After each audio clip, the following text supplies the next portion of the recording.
Assalamualaikum warahmatullahi wabarakatuh. Perkenalkan, nama saya Aditya Yurpareza Ritonga, NPM 2208260163. Jadi, di sini saya akan mempresentasikan dan menjelaskan materi tentang osteologi pada blok Neuroscience and Locomotor System.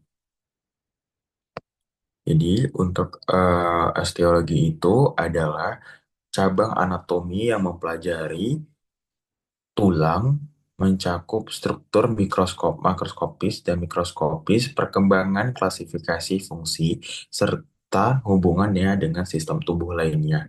Nah, di mana untuk osteologinya sendiri juga terdapat fungsi-fungsi utama pada bagian tulang, di mana ada beberapa fungsi. Yang pertama itu dia menyim- sebagai penyimpanan mineral kalsium dan fosfat, kemudian memberi dukungan terhadap tubuh, pergerakan melalui kerjasama dengan otot dan sendi, sebagai juga perlindungan organ vital, contohnya dari tengkorak melindungi otak, toraks yang akan melindungi jantung dan paru-paru. Kemudian pembentukan sel darah ataupun disebut dengan hematopoiesis di sumsum tulang merah.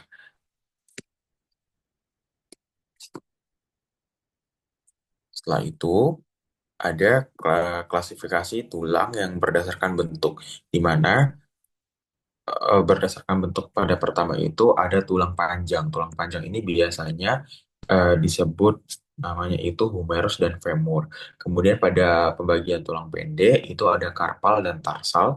Untuk tulang pipi itu ada sternum, scapula, dan juga tulang tengkorak. Dan untuk yang keempat itu namanya tulang tidak beraturan. Itu cuma ada dua, ada namanya vertebra dan juga osphenoid. Dan untuk yang tulang sesamoid itu berasal dari patella, di mana ini dia berfungsi mengurangi untuk gesekan pada tendon.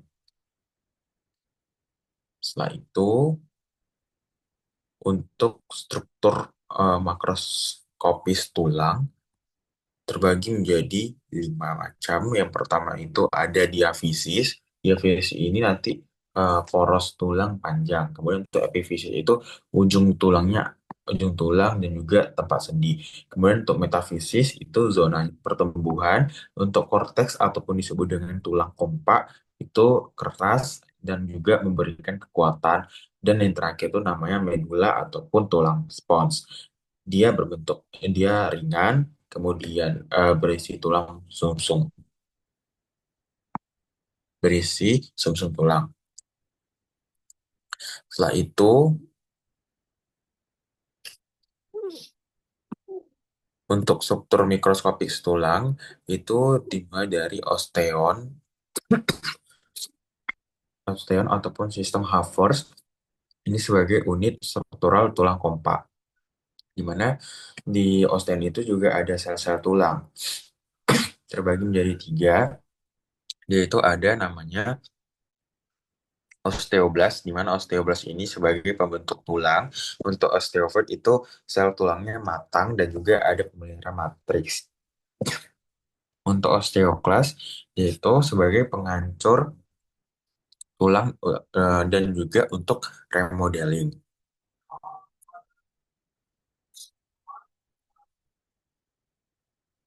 Kemudian ada untuk perkembangan tulang ataupun disebut dengan osteogenesis, di mana osteogenesis ini terbagi menjadi dua. Dia ada intramembanosa, di mana intramembanosa ini akan memberikan pembentukan langsung dari mesenkim dan juga akan membentuk tulang pipih. Contohnya ada tulang tengkorak. Kemudian untuk endokondral, dia biasanya melalui cetakan kartilago dan juga akan menuju dan membentuk tulang panjang. Contohnya pada tulang femur. Kemudian pada pertumbuhan dan remodeling tulang itu ada pertumbuhan eh, ini pertumbuhan maksudnya itu adalah pertumbuhan yang terjadi pada lempeng epifisis ataupun disebut dengan zona proliferasi dan oksifikasi. Kemudian untuk yang kedua yaitu ada namanya ring ataupun proses seimbang pembentukan dimulai dari osteoblast dan juga resorpsi yang disebut dengan osteoklas sepanjang hidupnya. Setelah itu, eh, secara klinis, secara klinis osteologi eh, adalah ini fraktur itu nanti adanya patah tulang. Kemudian untuk osteoporosis biasanya adanya penurunan massa tulang dan juga rakitis ataupun osteomalasia, di mana osteomalasia atau rakitis ini merupakan gangguan mineralisasi akibat defisiensi vitamin D, dan juga kita harus tahu dan penting dipahami untuk dunia kedokteran.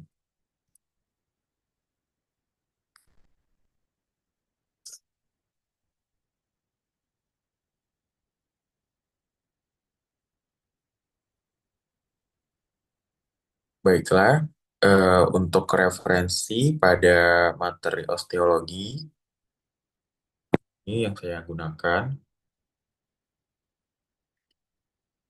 Baiklah, cukup sekian presentasi dari saya. Terima kasih sebelumnya atas perhatiannya. Mohon maaf apabila ada kekurangan dan kesalahan.